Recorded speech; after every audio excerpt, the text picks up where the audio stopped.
Hello மக்களே, நம்ம இன்னைக்கு என்ன பார்க்க போகிறோம்னு சொன்னால் பதநீர் கஞ்சி வைக்க போகிறோம். பார்த்துக்கிடுங்க. அதுக்கு தேவையான பொருள் என்னென்னு பார்த்தீங்கன்னா பாருங்கள், 2 லிட்டர் பதநீர் வாங்கியிருக்கேன். அப்புறமா பார்த்தீங்களா தேங்காய், தேவையான அளவு தேங்காய், ஒரு துண்டு சுக்கு, அப்புறமா சிறுபயிறு அவிச்சு வச்சுக்கிடணும். ஆனால் எப்படின்னா அரை வேக்காடில் தான் வந்திருக்கணும், ஃபுல்லாக வேகக்கூடாது. அதுக்கப்புறமேட்டு பச்சரிசி இருக்குது பார்த்தீங்களா, பச்சரிசியை நல்லா கோரை போட்டு இடித்து வச்சுக்கிடணும். ஆனால் வறுக்கக்கூடாது, வறுக்காத பச்சரிசி. சரியா? இதெல்லாம் வச்சு தான் நம்ம என்ன பண்ண போகிறோம், பதநீர் கஞ்சி ரெடி பண்ண போகிறோம். பார்த்துக்கிடுங்க. எனக்கு ஒவ்வொரு ப்ராசஸாக காட்டுறேன். ஓகேவா? என்ன பண்ண போகிறோம் தெரியுமா, பதனியை நம்ம அடுப்பில் ஊற்ற மாதிரி இதில் பானையில் வச்சு ஊற்ற போகிறோம். 1 லிட்டர் பதனி நாங்கள் உப்பை ஊற்ற பார்த்துருக்கோம். ஆனால் அரிசி தான் ஊற்றணும். ஏன்னு நாங்கள் நிறைய வண்டெல்லாம் கிடக்கு, அவங்க அரிசி தான் தருவாங்க. இருந்தாலும் நம்ம அரிசி தான் ஊற்றணும். பார்த்துருக்கோம். 1 லிட்டர் பதனியும் ஊற்றி நல்லா கொதிக்க வைக்கணும். கொதி வாரது வரைக்கும் நம்ம வெயிட் பண்ணணும். கொதி வந்தோடனே அடுத்த ப்ராசஸ் காட்டுறேன்னா பாருங்கள் மக்களே. பதனி நல்லா கொதிச்சாச்சு, நல்லா கொதி வந்துட்டு பார்த்தீங்களா. கொதி வந்தோடனே என்ன செய்ய வந்துருமா, அடுத்த ப்ராசஸ் என்ன பார்த்துக்கிடுங்க. நம்ம தான் பச்சை மாவு இருக்குது தெரியுமா, பச்சை மாவை பதனி தண்ணி நம்ம இருக்குது பார்த்தீங்களா, பதனியில் போட்டு மிக்ஸ் பண்ணணும். நாங்கள் பதனி தண்ணியிலேயே மிக்ஸ் பண்ண பார்த்துருக்கோம். தண்ணியில் மிக்ஸ் பண்ணலாம், ஆனால் நாங்கள் பதனி தண்ணியில் தான் அதை மிக்ஸ் பண்ணுறோம். சரியா? தேவையான அளவு அந்த பச்சை மாவை எடுத்து பதனி தண்ணியில் போட்டு மிக்ஸ் பண்ணிகிட்டே இருக்கணும். நல்லா கரைய விடணும். பார்த்தீங்களா, நல்லா கறக்கிறதுல இப்படி தேவையான அளவு மாவை எடுத்து போட்டு மிக்ஸ் பண்ணிடணும். உங்களுக்கு தேவையான அளவுக்கு பதனியை கொஞ்சம் கொஞ்சமாக விட்டு மிக்ஸ் பண்ணணும். பார்த்துடுங்க. சரி, மிக்ஸ் பண்ணி முடிச்சுட்டு நான் காட்டுறேன்னா. பார்த்தீங்களா மக்களே, அந்த பச்சரிசி மாவு தேவையான அளவுக்கு நம்ம அந்த பதனி எடுத்து வச்சுருந்தோம் பார்த்தீங்களா, அந்த பதனியில் போட்டு நம்ம இங்கே மிக்ஸ் பண்ணி வச்சுருக்கோம். பார்த்தீங்களா, எந்த பருவம் எப்படி இருக்குது பார்த்தீங்களா, தோசைக்கு மாவு ஊற்றுவோம் பார்த்தீங்களா, அந்த பருவத்துக்கு பார்த்தீங்களா கலக்கி எடுத்து வச்சுருக்காங்க. பார்த்தீங்களா, இந்த பருவத்தில் தான் இருக்கணும், கட்டி இல்லாமல் அழகாக இருக்கணும். அதுக்கப்புறம் இது என்ன பண்ணணும், நம்ம அங்கே அடுப்பில் கொதிக்க வச்சுருக்கோம் பார்த்தீங்களா பதனி, அந்த பதனி கூட இதை மிக்ஸ் பண்ணணும். கொஞ்சம் கொஞ்சமாக அதை மிக்ஸ் பண்ணணும். அது எப்படின்னா அதை கொஞ்சம் கொஞ்சம் நம்ம ஊற்ற நல்லா கிண்டிக்கிட்டே இருக்கணும், இல்லைன்னா நம்ம கட்டி பிடிக்குமா. அதனால் நீங்கள் என்ன செய்யணும்னா ஊற்ற கிண்டிக்கிட்டே இருக்கணும். சரியா? நான் அதை காட்டுறேன்னா. நான் பார்த்துருக்கேன் மக்களே.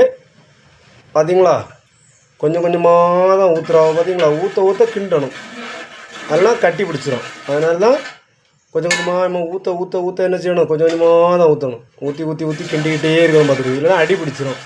எப்படி பார்த்தீங்களா, தெரியுதா உங்களுக்கு? ஊற்றி கிண்டிகிட்டே இருக்கணும். பார்த்தீங்களா? இனி இது கிண்டி முடிஞ்சோடனே அடுத்த ஸ்டெப்பு நான் காட்டி தரேன்னா. பார்த்தீங்களா மக்களே, இதை தீ ஸ்லிம்மில் வச்சுக்கிடுங்க. வச்சுட்டு நல்லா கிண்டி கொடுக்கணும். பார்த்துருங்க. பார்த்தீங்களா, கிண்டிகிட்டே இருக்கும். அதில் கிண்ட என்ன வந்துருமா, கட்டி பிடிச்சிட்டே இருக்கும். அந்த ஆப்பேருவை தூக்கி காட்டுமா.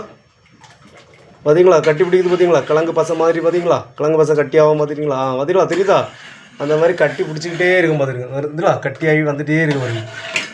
சரிங்களா, இந்த பருவம் வந்துகிட்டே இருக்கும். இந்த பருவம் அப்படி வரது வரைக்கும் கிண்டிகிட்டே இருங்க. அடுத்தது காமிச்சு தரேன்னா. பார்த்தீங்களா மக்களே, நல்லா கிண்டணும். குறைஞ்ச ஒரு 10 நிமிஷம் எங்கன்னா நல்லா கிண்டணும். ஏன்னா அது கட்டி பிடிக்க ஆரம்பிச்சிட்டே இருக்கும். நல்லா கட்டி பிடிக்க விடாது. அந்தளவு நல்லா கிண்டிகிட்டே இருக்கணும். பார்த்தீங்களா, அது நம்ம ஃபஸ்ட்டு பார்க்கும்போது எப்படி இருந்து இப்போ எப்படி இருக்குது பார்த்தீங்களா, நல்லா பார்த்தீங்களா கட்டி ஆகிட்டே இருக்குது. பார்த்தீங்களா, நம்ம கஞ்சி உள்ள பருவத்துக்கு வருது. பார்த்தீங்களா, இனி இந்த பருவம் முடிஞ்சோடனே நம்ம தேவையான பொருள் எடுத்து வச்சுருக்கோம்ல, அதெல்லாம் தட்டணும். நான் காட்டிதார். அடுத்து தேவையான பொருள் போட போகிறவ பார்த்துருங்க. இங்கே பார்த்தீங்களா, சுக்கு இடிச்சு வச்சுருந்துல, பார்த்தீங்களா, தேவையான சுக்கு போடுமா, அதை போட்டு ஒரு கிண்டு. அந்த மனம் சூப்பராக இருக்கும். பார்த்துருங்க, சுக்கு போட்டு கிண்டுறோன்னா அந்த மனம் வருது பாருங்கள், சுக்கு உள்ள மனம் சூப்பராகிட்டு வரும். பார்த்துருங்க, அது கிண்டி அது போட்டு முடிஞ்சோன்னா அடுத்து தேங்காய் இருக்குல்ல, தேங்காய் போடணும். தேவையான அளவுக்கு நமக்கு எவ்வளோ தேவையோ அந்த அளவுக்கான தேங்காயை போட்டுட்டு அடுத்தது ஒரு கிண்டுங்க. கிண்டதை விட்டுறாதுங்க, நல்லா கட்டி பிடிச்சிடும். அப்புறமாட்டு சிக்கலாயிரம் புறாய்க்கு. அடுத்தது நல்லா கிண்டி முடிச்சோன்னா சிறுபேர் இருக்குது பார்த்தீங்களா, நம்ம அரை வைக்காட்டில் சிறுபேர் வச்சுருந்தோம் பார்த்தீங்களா, அந்த சிறுபேர் தேவையான அளவு உங்களுக்கு எவ்வளோ தேவையோ அதுக்கு கணக்கு பண்ணி நீங்கள் போட்டுவிடுங்க. சரியா? நாங்கள் 1/4 கிலோ வாங்கினோம். 1/4 கிலோவில் அவிச்சதில் நாங்கள் எவ்வளோ போட்டிருக்கோம் பார்த்துருங்க. இவ்வளோ தான் நாங்கள் போட்டிருக்கோம். சரியா? உங்களுக்கு எவ்வளோ தேவையோ அவ்வளோ நீங்கள் போட்டுடலாம். சரியா? இது முடித்தோடனே நான் அதை காட்டி தரேன். பார்த்தீங்களா மக்களே, நம்ம போட்டோம்ல, எல்லாம் போட்டு நல்லா கிண்டி விட்டுட்டே இருக்கோம். பார்த்தீங்களா, கட்டி பிடிக்கும். நல்லா கட்டி பிடிக்காத அளவுக்கு நீங்கள் கிண்டிகிட்டே இருக்கணும். கஞ்சி நம்ம சாதா வீட்டில் கஞ்சி வைப்போம், அதே போல் தான் நல்லா கிண்டணும். பார்த்துருங்க. ஆனால் எக்காரணத்தை கொண்டு கட்டி பிடிச்சின்னு சொல்லி தண்ணி மட்டும் ஊற்றிடாதுங்க. தண்ணி ஊற்றினா அதில் உள்ள டேஸ்ட்டே போயிடும் பார்த்துடுங்க. அந்த பயனில் உள்ள இனிப்பு தன்மை எல்லாமே போயிடும். நீங்கள் என்ன பண்ணணும்னா அப்படி நல்லா கட்டி பிடிக்குது உங்களுக்கு. நீங்கள் சில பேர் ஃபஸ்ட்டு வைக்கும்போது தெரியாதுல்ல, அப்படி வைக்கும்போது என்ன பண்ணணும்னா எக்ஸ்ட்ரா நீங்கள் கொஞ்சம் வந்து பதநீர் வாங்கி வச்சுக்கிடுங்க. நாங்கள் 2 லிட்டர் வாங்கி வச்சுருந்தோம். பார்த்தீங்களா எவ்வளோ ஊற்றிட்டோன்னு பார்த்தீங்களா? தேவையை கணக்கு பண்ணி அது கணக்கு பண்ணி பதனி மட்டும் தான் ஊற்றணும். தண்ணி ஊற்றவே செய்கிறாங்க. இன்னும் ஒரு கொஞ்சம் நேரத்தில் ரெடி ஆயிரும். இப்போ நல்லா அது வெந்திருக்கும். நல்லா வெந்து பக்கமாகிட்டு இன்னும் ஒரு 2 நிமிஷத்தில் ரெடி ஆயிரும். பார்த்துருங்க. முடிஞ்சோடனே எனக்கு காட்டேன்னா குடிக்கும்போது காட்டித்தார்.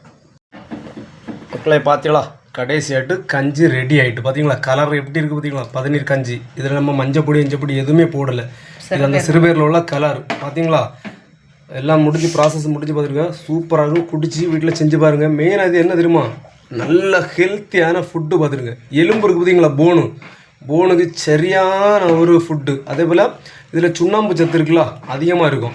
அந்த சின்ன குழந்தைங்களுக்கு கொடுத்தீங்கன்னா பல் இருக்குல்ல, பல்லில் நல்ல உறுதியாக நல்ல ஸ்ட்ராங்காக இருக்கும். மெயினாகிட்டு போன் வந்து நல்லா ஸ்ட்ராங்காக இருக்கும் பார்த்துருங்க. இது வந்து அடிக்கடி சின்ன குழந்தைகளுக்கெல்லாம் வச்சு கொடுத்துன்னு வச்சுருக்கலாம். பிள்ளைகளாம் விரும்பி சாப்பிடும்.